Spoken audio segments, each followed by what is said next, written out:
బ్రిటిషర్స్ను ఓడించి మహాత్మా గాంధీ దేశానికి స్వతంత్రాన్ని తెచ్చిండు అధ్యక్ష. ఒక పెద్ద యుద్ధాన్నే శాంతితోని చర్చలతోని నెగ్గిన గొప్ప నాయకుడి స్ఫూర్తితోని ఉన్న పార్టీలో మేము ఉన్నాం అధ్యక్ష.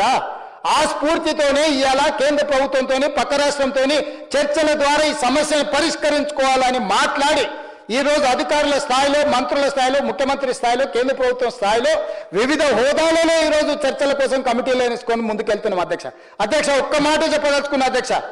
నువ్వు ఆనాడు వైఎస్ జగన్మోహన్ రెడ్డి గారిని నీ ఇంటికి పిలిచి పంచపక్ష ప్రమాణాలు పెట్టి Rayalaseema lift irrigation per day 3 TMCకి టెండర్లు ఇచ్చి, కాంట్రాక్టులు ఇచ్చి, కమిషన్లు కొట్టి, భుజం తట్టి వెన్ను తట్టి నువ్వు ప్రోత్సహిస్తే నేను చంద్రబాబు నాయుడు గారి మీద, కేంద్ర ప్రభుత్వం మీద ఒత్తిడి తెచ్చి రాయలసీమ లిఫ్ట్ ఇరిగేషన్ ఆపిచ్చిన అధ్యక్ష. నా చరిత్ర ఇది, నీ నీతి గది. ఇవాళ నేను సూటిగా చెప్పదలుచుకునే వేదిక మీద నుంచి 2 రాష్ట్రాల మధ్యలో మంచి వాతావరణం ఉండాలని ఇప్పటి వరకు నేను సాధించిన విజయాన్ని కూడా నేను చెప్పుకోలేదు అధ్యక్ష. సూటిగా చంద్రబాబు నాయుడు గారికి విజ్ఞప్తి చేసిన నేను, రాయలసీమ లిఫ్ట్ ఇరిగేషన్ మీరు ఆపితే మేము ఏదైనా విషయాల మీద చర్చకు వస్తాము, లేకపోతే మీతో చర్చించడానికి అవకాశం లేదు. మొట్టమొదట 3 TMCలు పర్ డే అక్రమంగా నిర్మిస్తున్న రాయలసీమ లిఫ్ట్ ఇరిగేషన్ పనులను మీరు ఆపండి అని మేము వారిని క్లోజ్డ్ రూమ్లో అడిగితే మా మీద గౌరవంతో రాయలసీమ లిఫ్ట్ ఇరిగేషన్ ఆపేసింది అధ్యక్ష. మీరు ఈరోజు నిజ నిర్ధారణ కమిటీని సభ నుంచి పంపించండి. కూనంనేని సాంబశివరావు గారిని, అక్బరుద్దీన్ ఓవైసీ గారిని, బీజేపీ మహేశ్వర్ రెడ్డిని ఎవరిని కమిటీ వేస్తారో, ఇంక్లూడింగ్ బీఆర్ఎస్ మాజీ సాగునీటి పారుదల శాఖ మంత్రులు 2 ఉన్నారు, చంద్రశేఖరరావు, హరీష్ రావు. వాళ్ళిద్దరు నాయకత్వాన్ని ఎవరినో ఒకరిని పెట్టి రాయలసీమ లిఫ్ట్ ఇరిగేషన్ పనులు ఆగినాయా లేదా, ఉత్తమ్ కుమార్ రెడ్డి గారు మంత్రి అయిన తర్వాత, కాంగ్రెస్ అధికారంలోకి వచ్చిన తర్వాత ఆగిన వాళ్ళే నిజ నిర్ధారణ కమిటీ పంపించండి అధ్యక్ష. మీరు ఆదేశాలు ఇవ్వండి అధ్యక్ష. ఈ సభ నుంచి మేము అక్కడ రాయలసీమ లిఫ్ట్ను 3 TMCలు పర్ డే దోపిడీని ఆపిచ్చి చర్చల పేరు మీద ఈరోజు పాలమూరు రంగారెడ్డి ఎత్తిపోతలకు అనుకూలంగా నిర్ణయాలు వచ్చి, ఉమ్మడి రాష్ట్రంలో మా ప్రాజెక్టులకు మీరు ఎలాంటి అభ్యంతరాలు పెట్టకండి, మా కడుపు కొట్టకండి అని వాళ్ళ మీద ఒత్తిడి తీసుకొచ్చి ఈరోజు ఒక కొలికి పట్టుకొచ్చినాం అధ్యక్ష. ఒకవేళ మీరు పాలమూరు రంగారెడ్డి ఎత్తిపోతలు శ్రీశైలంలో కట్టేది కొత్త ప్రాజెక్ట్ అని అభ్యంతరం పెడితే మేము తక్షణమే పాత ప్రాజెక్ట్ అయిన జూరాల నుంచి పర్ డే 2 TMCలకు 70 TMCలు జూరాల నుంచి వచ్చిన ఎంబడే పట్టుకొని జూరాల నుంచి చక్కగా పాలమూరు రంగారెడ్డి నల్గొండకు తరలిస్తాము. అప్పుడు ఎవరంటే వస్తారో చూస్తామని ఆంధ్రప్రదేశ్కు చెప్పిన చరిత్ర, నిటారుగా నిలబడి వాళ్ళకి చెప్పిన చరిత్ర మాది అధ్యక్ష. ఆయన నాయకత్వంలో పనిచేసిన నేను ఆ నాయకత్వాన్ని కాదు, ఆ పార్టీనే కాదని వదులుకొని తెలంగాణ ప్రజల కోసం కాంగ్రెస్ పార్టీలో చేరి తెలంగాణ ప్రజల్ని మెప్పించి ఒప్పించి తెలంగాణ రాష్ట్రానికి ముఖ్యమంత్రి అయిన నేను తెలంగాణ 4 కోట్ల ప్రజలకు ద్రోహం చేస్తున్నా అధ్యక్ష. ఆనాడు వారి నాయకత్వంలో ఉన్నప్పుడు తెలంగాణ బిల్లు వస్తే ఇదే బట్టి విక్రమార్క గారు ఆ కుర్చీలో కూర్చున్నప్పుడు 54 నిమిషాలు చంద్రబాబు నాయుడు గారు అక్కడ కూర్చుంటా 3వ బెంచ్లో నించున్న నేను తెలంగాణ కోసం ఏం మాట్లాడినో సజీవ సాక్షి. ఈ చట్టసభలలో రికార్డులను ఒకసారి తిరిగేయండి అధ్యక్ష. మొట్టమొదట నాకు తెలంగాణ నా ప్రాంతం, నా ప్రాంతం తర్వాత పార్టీ, పార్టీ తర్వాత నాయకుడు. నా ప్రాంతం కోసం నేను ఎదిగిన పార్టీని ఏ నాయకత్వం కింద పనిచేసినా వదులుకొని ఈరోజు తెలంగాణలో మళ్ళీ కింది నుంచి ఇక్కడికి వచ్చిన అధ్యక్ష.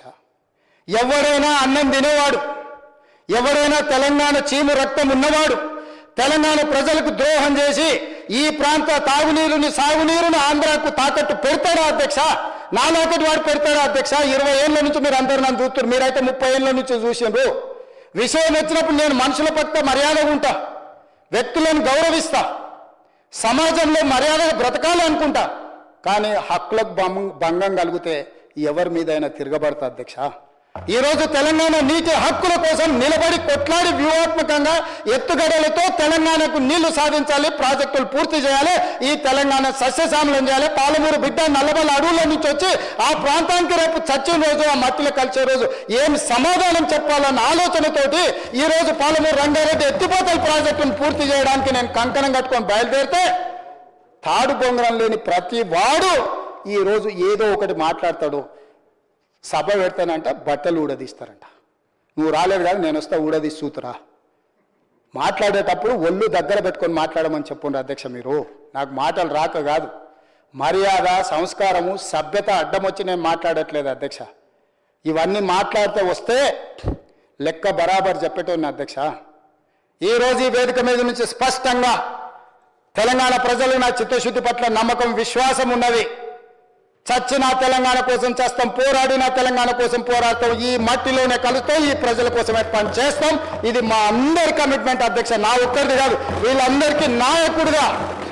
మాకు ఏమైనా ఉండొచ్చు, భిన్న అభిప్రాయాలు ఉండొచ్చు మా అందరికీ. తెలంగాణ నీళ్ల విషయంలో, తెలంగాణ నిధుల విషయంలో, తెలంగాణ అభివృద్ధి విషయంలో మాకందరికీ ఏకాభిప్రాయం 100% నిక్కచ్చిగా నికార్సుగా ఈ తెలంగాణ కోసం నిలబడతాం, తలబడతాం తప్ప ఎవరికి తల వంచము. తెలంగాణ ప్రాజెక్టు నీటి హక్కులను కాపాడతాము. ఇవాళ ఉత్తమ్ కుమార్ రెడ్డి గారు ఏదైతే రాసిండ్రో 45 టీఎంసీలు మొదటి విడత, 45 టీఎంసీలు మలి విడత అనుమతులు రావాల్సిందే, లేకపోతే జూరాల నుంచి 70 టీఎంసీలు మేము తరలిస్తాం. ఇవాళ జూరాల నుంచి అక్కడికి మార్చడం వల్ల జూరాల మన ప్రాజెక్ట్, కర్ణాటక నుంచి వచ్చే కృష్ణా జలాలు, భీమా జలాలు మొదట జూరాలనే వస్తాయి. వచ్చినట్టే ఇటే తెచ్చుకుంటే ఎవరు వస్తారో చూస్తా. జగన్మోహన్ రెడ్డి వస్తాడా, చంద్రబాబు నాయుడు గారు వస్తారా, నరేంద్ర మోడీ వస్తాడా ఆపడానికి నేను కూడా చూస్తా అధ్యక్ష. ఇవాళ శ్రీశైలంకు తరలించినందుకే అంతర్రాష్ట్ర ప్రాజెక్ట్ అవడం వల్ల ఈ రోజు వాళ్ళు అభ్యంతరం పెట్టడం వల్ల జూరాలలో మనం పనులు చేసుకోలేని పరిస్థితి వచ్చింది అధ్యక్ష. అనుమతి ఇచ్చిండ్రా, సరే, అనుమతి ఇవ్వకపోతే జూరాల నుంచే నీళ్లు తెచ్చుకుంటాం, ఎవరో చడ్డుకుంటారో నేను చూస్తా అధ్యక్ష. తెలంగాణ పట్ల, తెలంగాణ రైతుల పట్ల మా చిత్తశుద్ధిని ఎవడైనా ప్రశ్నిస్తే ఆయన తోలు తీస్తా అన్నాడు కదా అధ్యక్ష, తోలు తీయడమే కాదు, నాలుక కోస్తాం అధ్యక్ష. ఇంకేదైనా మాట్లాడు, ఇంకేదైనా విమర్శించు, మా చిత్తశుద్ధి, మా నిజాయితీ, మా నిబద్ధత పట్ల అడ్డగోలుగా మాట్లాడితే తోలు తీస్తా అన్న వాళ్ళ నాలుక కోస్తా అధ్యక్ష. ఈ పదాలు అన్పార్లమెంటరీ అయితే మీరు రికార్డుల నుంచి తొలగిస్తుండొచ్చు, కానీ ప్రజల మధ్యలో శాశ్వతంగా రిజిస్టర్ చేయడానికి నేను అధికారికంగా ఈ మాట మాట్లాడుతున్నా అధ్యక్ష. మనం ఎన్నైనా, అక్బరుద్దీన్ ఓవైసీ గారు ఒక మాట చెప్పారు, अरे भाई कितना भी लड़ो, कुछ भी करो, मैं राज्य के लिए नुकसान नहीं पहुंचाना, हम लोग एक कट्टा हो जाना, हम अलग अलग पार्टी का होगा, अलग अलग एजेंडा होगा, अलग अलग एजेंडा होगा, मगर हम लोग जब तेलंगाना जनता के लिए, आवाम के लिए जब काम करते, हम सब लोग इकट्ठा होकर लड़ना, बोल के जो अकबरुद्दीन ओवैसी जी ने कहा, इतना विजडम उनको क्यों नहीं है? हम सरकार में हम कुछ कर, 10 साल आपको मौका दिया, आप कुछ नहीं किए, 2 साल से हम कोशिश कर रहे हैं पानी लाने के लिए, परमिशन लाने के लिए, क्यों हमको मौका नहीं दे रहे? हमको बार बार बेइज्जती करने के लिए तुम शल्य सारथ्यम जो कर रहा है, क्यों कर रहा है? किसके लिए? किसके मेहरबानी के लिए? क्या बोलना चाह रहे हैं चंद्रशेखर राव जी?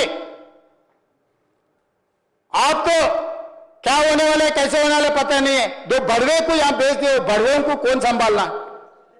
ऐसे बड़वों को क्यों इधर लेगा के छोड़ दिए?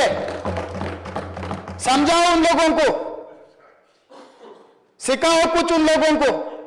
यहां के बोलने के लिए क्यों उन लोगों को एमएलए चुना है, क्यों उनको डिप्टी लीडर बनाया? आप समझाओ केसीआर साहब उन लोगों को, आप नहीं आए तो नहीं आए, आप ये समझते होंगे हम बहुत बड़ा, कोई भी समझ सकता है।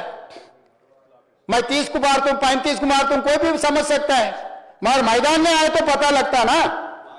दिसंबर 7 तारीख में, नवंबर 30 को पता लग गया ना 2023 में कौन पहलवान है, कौन मच्छर पहलवान है, कौन किसको मारा पता लग गया ना 2023 दिसंबर में। उसके बाद 2024 पार्लियामेंट में पता लग गया ना। उसके बाद सिकंदराबाद कंटोनमेंट में, जुबली हिल्स में, परसों सरपंच इलेक्शन में भी कौन पहलवान है, कौन मच्छर पहलवान में, सबको पता लग गया ना। आगे भी देखेंगे, म्युनिसिपल आ रहे हैं ना, म्युनिसिपल चुनाव में देखेंगे। मगर राजनीति अलग है, तेलंगाना जनता के हक अलग है।